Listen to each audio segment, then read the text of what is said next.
എല്ലാവർക്കും നമസ്കാരം. പഹൽഗാം സംഭവത്തിന് ശേഷം എല്ലാവരും കാശ്മീർ പ്രശ്നത്തിൻ്റെ കാരണക്കാരെ തേടി നടക്കുകയാണല്ലോ. എന്തുകൊണ്ടാണ് അവിടെ ഭീകരവാദം ഉണ്ടാകുന്നത്, എന്തുകൊണ്ടാണ് പാകിസ്ഥാൻ അവിടെ ആക്രമിക്കുന്നത്, ആരാണ് കാരണക്കാർ എന്നിങ്ങനെ തമ്മിൽ പഴിച്ചും പഴയ കുറ്റപ്പെടുത്തിയും ആക്ഷേപിച്ചും എല്ലാവരും ചാനലുകളിലും പൊതുവേദികളിലും പ്രസംഗിച്ചു കൊണ്ടേയിരിക്കുകയാണ്. ഇടയ്ക്കിടയ്ക്ക് നമ്മൾ ഒന്നിച്ച് നിൽക്കും എന്നും പറയുന്നുണ്ട്. അപ്പം അതിൻ്റെ വാദപ്രതിവാദങ്ങൾ അവിടെ നിൽക്കട്ടെ. എങ്ങനെയാണ് പാകിസ്ഥാൻ ഉണ്ടായത്, ആരാണ് പാകിസ്ഥാൻ ഉണ്ടായതിൻ്റെ കാരണക്കാർ, എങ്ങനെയാണ് കാശ്മീർ പ്രശ്നം ഉണ്ടായത് എന്നുള്ളത് ചരിത്രപരമായ ഒരു ലഘുവായ ഒരു അന്വേഷണം നമ്മൾ നടത്തേണ്ടതാണ്. ഒന്ന്, പാകിസ്ഥാൻ എന്ന ആ ഒരു ആശയം ഉണ്ടായതും പാകിസ്ഥാൻ എന്ന രാജ്യമുണ്ടായതും അത് രണ്ടും കോൺഗ്രസിൻ്റെ സൃഷ്ടിയാണ്. കോൺഗ്രസ് ആണ് ആദ്യമായി ഇസ്ലാമിൻ്റെ സംസ്കാരമുണ്ട്, ഹിന്ദുക്കൾക്ക് വേറെ സംസ്കാരമാണ്. ഈ രണ്ട് സംസ്കാരങ്ങളുടെയും ശരിയായ യോജിപ്പാണ് ഭാരതത്തിൻ്റെ സ്വാതന്ത്ര്യ സമരം എന്നായിരുന്നു കോൺഗ്രസിൻ്റെ നിലപാട്. സമരങ്ങൾ നിർത്തിവെക്കാൻ വേണ്ടി വന്നാൽ തയ്യാറാണ് ഹിന്ദു മുസ്ലിം ഐക്യം ഉണ്ടാക്കുന്നതിന് വേണ്ടിയിട്ട് എന്നും കോൺഗ്രസ് പ്രഖ്യാപിച്ചു. അങ്ങനെ മതസംസ്കാരവാദം ആദ്യമായി ഭാരതത്തിൻ്റെ സ്വാതന്ത്ര്യ സമര വേളയിൽ ഉയർത്തുകയും മുസ്ലിങ്ങൾ വേറെ സംസ്കാരത്തിൻ്റെ ആൾക്കാരാണ് എന്ന് പ്രഖ്യാപിക്കുകയും ചെയ്തത് കോൺഗ്രസ്സാണ്.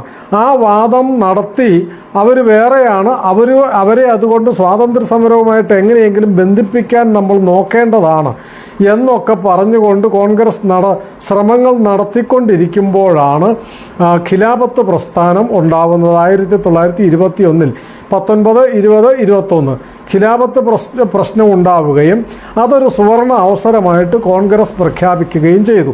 മുസ്ലിങ്ങളെ സാംസ്കാരികമായി വേറിട്ട് നിൽക്കുന്നു എന്ന് കോൺഗ്രസ് മുസ്ലിങ്ങളല്ല പറഞ്ഞത്, മുസ്ലിങ്ങൾ വേറെയാണെന്ന് കോൺഗ്രസ് ആണ് പ്രഖ്യാപിച്ചത്. ആ മുസ്ലിങ്ങളെ കൂടെ ചേർക്കുവാൻ, കൂടെ കൊണ്ടുവരാനുള്ള ഒരു അവസരമാണ്. അവരുടെ മതപരമായ ഒരു വിഷയം നമ്മൾ ഏറ്റെടുത്ത് അവർക്ക് വേണ്ടി സ്വാതന്ത്ര്യ സമരം മാറ്റിവെച്ചുകൊണ്ട് മതരാജ്യം സ്ഥാപിക്കുവാൻ, ഖലീഫയുടെ അധികാരം പുനഃസ്ഥാപിക്കുവാൻ വേണ്ടി അവർക്ക് വേണ്ടി യുദ്ധം ചെയ്യുകയും സമരം നടത്തുകയും ചെയ്താൽ അവർ സ്വാതന്ത്ര്യ സമരത്തിൽ പങ്കാളികളാകും എന്ന് പറഞ്ഞുകൊണ്ട് പ്രമേയം പാസാക്കിയത് കോൺഗ്രസ്സാണ്. അങ്ങനെ ഒരു പ്രമേയം പാസാക്കിയപ്പോൾ ശ്രദ്ധിക്കേണ്ട കാര്യം, നമ്മളോട് പറഞ്ഞു തന്നത് ഇത് സ്വാതന്ത്ര്യ സമരത്തിന് വേണ്ടിയുള്ള നിസ്സഹകരണ പ്രസ്ഥാനമാണ് എന്നാണ് ഇപ്പോഴും വിദ്യാലയങ്ങളിൽ പഠിപ്പിച്ചുകൊണ്ടിരിക്കുന്നതാണ്. അത് സ്വാതന്ത്ര്യ സമര സ്വാതന്ത്ര്യത്തിന് വേണ്ടി നടത്തിയതല്ല ആ സമരം എന്നും, നിസ്സഹകരണ പ്രസ്ഥാനം സ്വാതന്ത്ര്യ സമരത്തിൻ്റെ ഭാഗമല്ല എന്നും മനസ്സിലാക്കാൻ ഒരൊറ്റ കാര്യം പരിശോധിച്ചാൽ മതി. കോൺഗ്രസ് ഈ പറയുന്ന വിഷയം ഖിലാഫത്ത് പ്രസ്ഥാനം ഏറ്റെടുക്കാൻ തീരുമാനിക്കുകയല്ല, അങ്ങനെ പ്രഖ്യാപിക്കുകയും അത് കോൺഗ്രസിൻ്റെ അഖിലേന്ത്യാ കമ്മിറ്റിയിൽ ചർച്ചയ്ക്ക് വെക്കുകയും ചെയ്തു. ചർച്ചയ്ക്ക് വെച്ചപ്പോൾ അത് വാദപ്രതിവാദങ്ങളുണ്ടായി. അത് ഏറ്റെടുക്കരുത് എന്ന് വലിയ ആൾക്കാർ പ്രഖ്യാപിച്ചു. മതകാര്യങ്ങൾ സ്വാതന്ത്ര്യ സമരവുമായിട്ട് കൂട്ടിക്കെട്ടരുത്, അത് മുസ്ലിങ്ങളുടെ മതപരമായ വിഷയം മാത്രമാണ്, അത് കോൺഗ്രസ് ഏറ്റെടുക്കരുത് എന്ന് പറഞ്ഞുകൊണ്ട് കോൺഗ്രസിലെ പ്രമുഖരായ ഒത്തിരി പേർ അതിനെ എതിർക്കുകയും അവസാനം വോട്ടിനിടാൻ തീരുമാനിക്കുകയും ചെയ്തു. ഏത് നിസ്സഹകരണ സമരം പ്രമേയം വോട്ടിനിടേണ്ടി വന്നു. ആ വോട്ടിനിട്ടതിൽ 884 പേര് അതിനെതിരെ വോട്ട് ചെയ്തു എന്ന് ഓർക്കണം. എന്ന് വെച്ചാൽ സ്വാതന്ത്ര്യ സമരത്തിന് വേണ്ടിയുള്ള പ്രമേയമാണെങ്കിൽ 884 പേര് എതിർത്ത് വോട്ട് ചെയ്യുമോ? ഒരാൾ പോലും എതിർത്ത് വോട്ട് ചെയ്യില്ല, മുഴുവൻ പേരും അനുകൂലിച്ചു. കാരണം ഭാരതത്തിന് സ്വാതന്ത്ര്യം വേണം എന്നുള്ളതിൽ ആർക്കാ രണ്ടഭിപ്രായം? പിന്നെ എന്തിനാ എതിർത്ത് വോട്ട് ചെയ്തത്? ഇത് സ്വാതന്ത്ര്യ സമരമല്ല, മുസ്ലിങ്ങളുടെ, ആഗോള മുസ്ലിങ്ങളുടെ മതപരമായ ഒരു വിഷയമാണ്. അത് സ്വാതന്ത്ര്യ സമരത്തിൽ കൂട്ടിക്കെട്ടരുത് എന്ന തർക്കമായിരുന്നു അവിടെ ഉണ്ടായത്. ആ തർക്കത്തിൽ എതിർത്ത് വോട്ട് ചെയ്യുകയും എതിർത്ത് പ്രസംഗിക്കുകയും ചെയ്തവരാരൊക്കെയാണ്? Rabindranath Tagore, CF Andrews, Annie Besant, CR Das, Deshbandhu CR Das തുടങ്ങിയവരടക്കം, മുഹമ്മദ് അലി ജിന്ന അടക്കമുള്ളവരാണ് ഇത് ഏറ്റെടുക്കരുത്, സ്വാതന്ത്ര്യ സമരത്തിന് ദോഷം ചെയ്യും, ഇത് മതപരമായ ഒരു വിഷയമായി മാറും, വർഗീയ കലാപമായി ഇത് പരിണമിക്കും എന്ന് പറഞ്ഞത് മുഹമ്മദ് അലി ജിന്ന അടക്കമുള്ള, ടാഗോറും ആനി ബെസന്റും അടക്കമുള്ള 884 പേരാണ് അതിനെ എതിർത്തത്. എണ്ണം കൊണ്ട് ഭൂരിപക്ഷ ആൾക്കാർ കോൺഗ്രസിൻ്റെ നേതാക്കന്മാർ മറ്റ് നേതാക്കന്മാർ പറഞ്ഞിടത്ത് അവർ വോട്ട് ചെയ്തത് കൊണ്ട് മാത്രം ഭൂരിപക്ഷ വിധിപ്രകാരമാണ് ഈ നിസ്സഹകരണ പ്രമേയം പാസ്സാക്കപ്പെട്ടത് എന്നർത്ഥം. എന്ന് വെച്ചാൽ സ്വാതന്ത്ര്യ സമരമാണെങ്കിൽ ഏകകണ്ഠമായിട്ടല്ലേ പാസ്സാക്കേണ്ടത് എന്ന് ഈ സാമാന്യ വിവരം നിങ്ങൾ മനസ്സിലാക്കേണ്ടതാണ്. അതിനെ തുടർന്നായിരുന്നു പിന്നീട് ഈ നിസ്സഹകരണ പ്രസ്ഥാനവും ഖിലാഫത്ത് പ്രസ്ഥാനവും ഏറ്റെടുത്ത്. അപ്പോൾ സ്വാഭാവികമായിട്ടും മതവാദികളായ ആൾക്കാർക്ക് മനസ്സിലായി, തീവ്രവാദികൾക്ക് മനസ്സിലായി, നമ്മൾ പറയുന്നിടത്ത് കോൺഗ്രസ് നിൽക്കും, എന്ത് പറഞ്ഞാലും കോൺഗ്രസ് അനുസരിക്കും, നമ്മളെ കൂടെ കൂട്ടാൻ വേണ്ടി ഏത് കൊള്ളരുതായ്മയ്ക്കും അവർ കൂട്ടുനിൽക്കും എന്ന് മനസ്സിലാവുകയും അതിനു വേണ്ടിയുള്ള പ്രക്ഷോഭങ്ങളും നിബന്ധനകളും നിർബന്ധങ്ങളും നടത്തി സ്വാതന്ത്ര്യ സമരവുമായിട്ട് ബന്ധപ്പെട്ടതെല്ലാം കോൺഗ്രസ് ഉപേക്ഷിച്ചു. മുസ്ലിം ലീഗിന് വേണ്ടി, വർഗീയവാദികൾക്ക് വേണ്ടി വന്ദേമാതരം ഉപേക്ഷിച്ചു, ദേശീയഗാനം ഉപേക്ഷിച്ചു, ദേശീയ പതാക കമ്മിറ്റി നിർണയിച്ച ദേശീയ പതാക ഉപേക്ഷിച്ചു. എന്തൊക്കെയാണോ മുസ്ലിം ലീഗും മുസ്ലിം മതമൗലികവാദികളും പറയുന്നത് അതെല്ലാം അംഗീകരിച്ചു കൊടുത്തു പോന്നതിൻ്റെ അന്തിമ ഫലമാണ് 1947 ഭാരത വിഭജനം. മുസ്ലിങ്ങൾ വേറെ സംസ്കാരമാണ്, ഹിന്ദുക്കൾ വേറെ സംസ്കാരമാണ് എന്ന് കോൺഗ്രസ് പറഞ്ഞത് അംഗീകരിച്ചുകൊണ്ട് മുസ്ലിം ലീഗിൻ്റെ നേതൃത്വത്തിൽ പാകിസ്ഥാൻ വിഭജിക്കുകയാണ് ഉണ്ടായത്. കോൺഗ്രസ് ആണ് അതിൻ്റെ ആദ്യ അവസാന കാരണക്കാർ എന്ന് നാം ഓർക്കേണ്ടതുണ്ട്. അതിനെ തുടർന്ന് പിന്നെ എങ്ങനെയാണ് കാശ്മീർ പ്രശ്നമുണ്ടായത്? അത് അതിലും വിചിത്രമാണ്. കാശ്മീർ പ്രശ്നമുണ്ടായത് സ്വാതന്ത്ര്യം കിട്ടി ഏതാനും മാസങ്ങൾ കഴിഞ്ഞപ്പോൾ, ആഗസ്റ്റ് 15 സ്വാതന്ത്ര്യം കിട്ടുന്നു, ഒക്ടോബർ 15 കഴിഞ്ഞ് ഒക്ടോബർ 22 ആയപ്പോഴേക്കും 2 മാസം കഴിഞ്ഞപ്പോഴേക്കും പാകിസ്ഥാൻ കാശ്മീരിൻ്റെ മേലെ ആക്രമണം നടത്തി, സൈനിക ആക്രമണം നടത്തി ഒക്ടോബർ 22. അപ്പോൾ തന്നെ അവിടുത്തെ രാജാവ് സഹായ അഭ്യർത്ഥന നടത്തി, ഭാരത സൈന്യത്തിനെ അയക്കണം എന്നു പറഞ്ഞു. പക്ഷേ അന്ന് സ്വതന്ത്ര ഭാരതത്തിൻ്റെ പരമാധികാരിയായിരുന്നത് ജവഹർലാൽ നെഹ്റു അല്ല. ഭാരതത്തിൽ നിന്ന് നമ്മൾ ഓടിച്ചു എന്ന് അഭിമാനപൂർവ്വം പറയുന്ന ബ്രിട്ടീഷുകാരുടെ തലവനായിരുന്ന മൗണ്ട് ബാറ്റനാണ് ഗവർണർ ജനറൽ പദവിയിലിരുന്നത്. ആ ഗവർണർ ജനറൽ പദവിയിലിരുന്നു കൊണ്ട് മൗണ്ട് ബാറ്റൻ പറഞ്ഞു സൈന്യത്തെ അയക്കരുതെന്ന് പറഞ്ഞു. പ്രധാനമന്ത്രി അനുസരിച്ചു.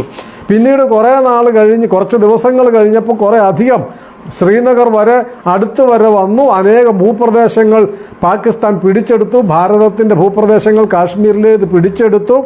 അപ്പോഴും സൈന്യ തലവന്മാരും മറ്റാൾക്കാരും പറഞ്ഞു ഭൂമി തിരിച്ചു പിടിക്കണം എന്ന് പറഞ്ഞപ്പോൾ ജവഹർലാൽ നെഹ്റു മൗണ്ട് ബാറ്റൻ്റെ നിർദ്ദേശപ്രകാരം ഏകപക്ഷീയമായി വെടിനിർത്തൽ പ്രഖ്യാപിച്ചു.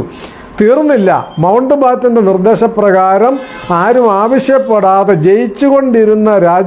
യുദ്ധത്തിൽ ജയിച്ചുകൊണ്ടിരുന്ന രാജ്യം ഏകപക്ഷീയമായി വെടിനിർത്തൽ പ്രഖ്യാപിക്കുകയും വിഷയം ഐക്യരാഷ്ട്രസഭയ്ക്ക് വിട്ടുകൊടുക്കുകയും ചെയ്തു. നിങ്ങൾ പറയുന്നത് പോലെ തീരുമാനിക്കാം എന്ന് മൗണ്ട് ബാറ്റൻ പറഞ്ഞതനുസരിച്ച് തീരുമാനിച്ചു. അന്ന് സൈനിക തലവന്മാർ പറഞ്ഞതാണ് പാകിസ്ഥാൻ പിടിച്ചെടുത്ത ഭൂപ്രദേശം, കാശ്മീരിൽ നിന്ന് പിടിച്ചെടുത്ത ഭൂപ്രദേശം തിരിച്ചു പിടിക്കാൻ 48 മണിക്കൂർ തങ്ങൾക്ക് തന്നാൽ മതി, അത് കഴിഞ്ഞ് വെടിനിർത്തൽ പ്രഖ്യാപിക്കാവൂ എന്ന് പറഞ്ഞപ്പോൾ അതിനൊന്നും സമ്മതിക്കാതെ ജവഹർലാൽ നെഹ്റു ഏകപക്ഷീയമായി വെടിനിർത്തൽ പ്രഖ്യാപിക്കുകയും വിഷയം തർക്കവിഷയമാണെന്ന് പറഞ്ഞുകൊണ്ട് ഐക്യരാഷ്ട്രസഭയ്ക്ക് വിട്ടുകൊടുക്കുകയുമാണ് ചെയ്തത്.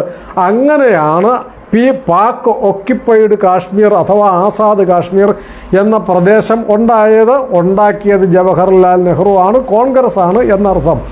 ആ പ്രദേശത്ത് നിന്നുകൊണ്ടാണ് 1947 മുതൽ 2025 വരെയും ഭീകരവാദ കേന്ദ്രങ്ങൾ അനുസ്യൂതം പ്രവർത്തിച്ചു കൊണ്ടിരിക്കുന്ന പാകിസ്ഥാൻ്റെ നിയന്ത്രണത്തിൽ ഭീകരവാദ കേന്ദ്രങ്ങൾ അവർക്ക് ആയുധവും ആളും അർത്ഥവും എല്ലാം കൊടുത്ത് ഭാരതത്തിനെതിരായ ഭീകരവാദ കേന്ദ്രങ്ങളെ സൃഷ്ടിച്ചത് കോൺഗ്രസ് ആണ്.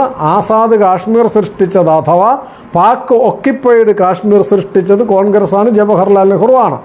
ഇതിൽ വിചിത്രമായ ഒരു കാര്യം നമ്മൾ എല്ലാവരും അന്വേഷിച്ച് കണ്ടുപിടിക്കേണ്ട ഒരു ഉത്തരം, ഭാരതത്തിൽ നിന്ന് ഓടിച്ച നമ്മളായിട്ട് നമ്മുടെ പൂർവികന്മാർ സമരം നടത്തി ഓടിച്ച ബ്രിട്ടീഷുകാരുടെ ഭരണത്തലവനെ സ്വാതന്ത്ര്യാനന്തര ഭാരതത്തിൻ്റെ പരമാധികാരം ഏൽപ്പിച്ചു കൊടുത്തത് എന്തിനായിരുന്നു കോൺഗ്രസ് എന്നുള്ളത് നമ്മൾ അന്വേഷിച്ച് അറിയേണ്ട കാര്യമാണ്.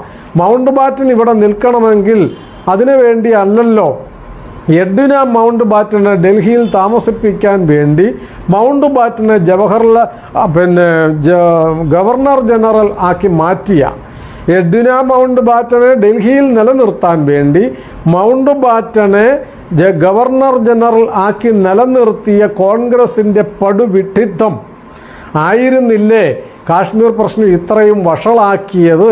ഈ ചരിത്രം നിങ്ങൾ അറിയാതെയാണോ വെറുതെ ഗോഗ്വ വിളിക്കുന്നതും നിലവിളിക്കുന്നതും ഒക്കെ? ഇത് ഓർക്കേണ്ടതാണ്. ഇത് കൂടാതെയാണ് കാശ്മീരിന് നേരിട്ട് ഭരണം നടത്താതെ, സൈന്യത്തിൻ്റെ കീഴിൽ വരാതെ, എല്ലാ കൊള്ളരുതായ്മയ്ക്കും ഭീകരവാദികൾക്ക് പാക് ഒക്യുപ്പൈഡ് കാശ്മീരിൽ മാത്രമല്ല കാശ്മീരിൽ മുഴുവൻ അവർക്ക് അഴിഞ്ഞാട്ടം നടത്തുവാൻ പാകത്തിന് ഒരു സ്വതന്ത്ര രാജ്യം പോലെ 370 വകുപ്പും അനുവദിച്ചു കൊടുത്തത് കോൺഗ്രസ്സാണ്, ജവഹർലാൽ നെഹ്റുവാണ്. ഈ പമ്പര വിഡ്ഢിത്തം മുഴുവൻ ചെയ്തത് കോൺഗ്രസും ജവഹർലാൽ നെഹ്റുവാണ്. അതിൻ്റെ ദുരന്ത ഫലങ്ങളാണ് നമ്മൾ അനുഭവിച്ചു കൊണ്ടിരിക്കുന്നത്. ഏതായാലും ആ ദുരന്തങ്ങളുടെ ഒടുവിലത്തെ അനുഭവമാണ് പഹൽഗാമിൽ നമ്മൾ കണ്ടത്.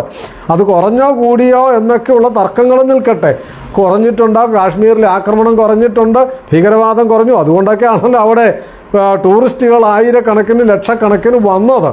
പക്ഷേ അതിൻ്റെ വിജയമോ പരാജയമോ ഒക്കെ അവിടെ നിൽക്കട്ടെ. മറിച്ച് ഈ ഭാരതത്തിൻ്റെ സ്വാതന്ത്ര്യാനന്തര ഭാരതത്തിൻ്റെ പരമാധികാരം ഭാരതത്തിൽ നിന്ന് ഓടിക്കപ്പെട്ട ബ്രിട്ടീഷുകാരൻ്റെ ഭരണത്തലവനായ മൗണ്ട് ബാറ്റനെ ഏൽപ്പിച്ചു കൊടുത്ത പമ്പര വിഡ്ഢിത്തം കോൺഗ്രസ് കാണിച്ചത് എന്തിനാണ് എന്ന ഉത്തരം അവർ പറയേണ്ടതുണ്ട്.